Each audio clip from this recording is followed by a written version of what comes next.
హర్షద్. ఎందుకు ఇట్లా సింగిల్ లెగ్తో ఇట్లా ఎందుకు మీరు? మేము సైక్లింగ్ ఇండియాకి రిప్రజెంట్ చేస్తాము, ప్రాక్టీస్ కోసం ఇండియాని రిప్రజెంట్ చేస్తున్నారా? ఎందులో? సైక్లింగ్ ఎన్ని సంవత్సరాల నుంచి చేస్తున్నారు ఇది? 8 years అవుతుంది. సో మీ మోటివ్ ఏంటి మెయిన్? పారా ఒలింపిక్స్లో ఏమైనా మీరు చేయాలి అనుకుంటున్నారా?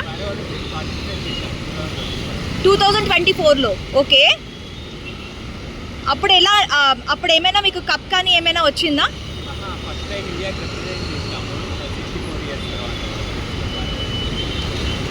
ఓకే, ఇప్పుడు మీ ఏజ్ ఎంత? 32. థ్యాంక్ యూ భయ్యా.